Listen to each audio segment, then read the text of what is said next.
उत्तर प्रदेशातील प्रयागराजमध्ये महाकुंभ मेळा सुरू आहे। अशातच विरोधी पक्षाच्या नेत्यांकडून महाकुंभ मेळ्यासंदर्भात वादग्रस्त विधानं केली जात आहेत, ज्यामुळे हे विरोधी पक्षाचे नेते आहेत की महाकुंभ विरोधी नेते असा प्रश्न निर्माण झालाय। तर या व्हिडिओतून महाकुंभ मेळ्यासंदर्भात वादग्रस्त विधानं करणाऱ्या नेत्यांबद्दल जाणून घेऊ। महाकुंभ बद्दल खासदार संजय राऊतांचे भाऊ सुनील राऊत यांनी केलेलं वादग्रस्त विधान समस्त हिंदू धर्मियांच्या श्रद्धेला ठेच पोहोचवणारं होतं।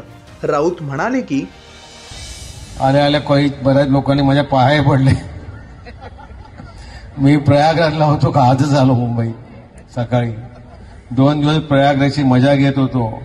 कोणी किती पाप धुतली ती पाहत होतो आणि पाप धुतलेली बघता बघता मला असं वाटलं की पाप माझ्याच अंगाला चिकटतील की काय, म्हणून मी डुबकीच मारली नाही। परंतु माझी प्रामाणिक इच्छा आहे, परत कोणी जाऊ नका तिथे, अजिबात जाऊ नका, काही नाही तिथे।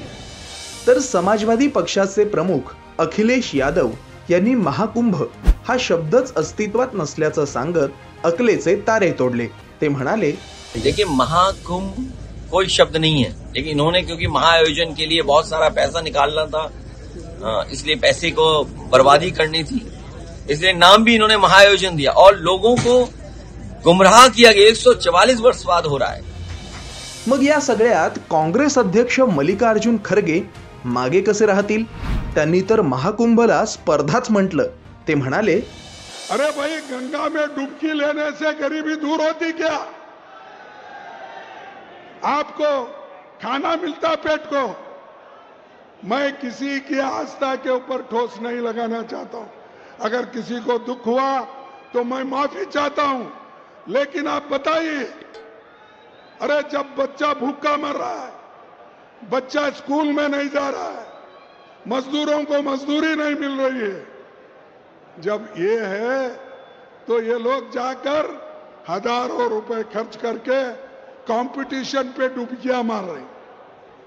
कंपटीशन में एक डुबकी मारता दूसरा, और जब तक वो टीवी में अच्छा नहीं आता तब तक डुबकी मारते रहते। तरी तुम्हाला हा संपूर्ण व्हिडिओ कसा वाटला हे कमेंट करून आम्हाला नक्की सांगा। असेच माहितीपूर्ण व्हिडिओ पाहण्यासाठी चॅनल सबस्क्राइब करा। धन्यवाद।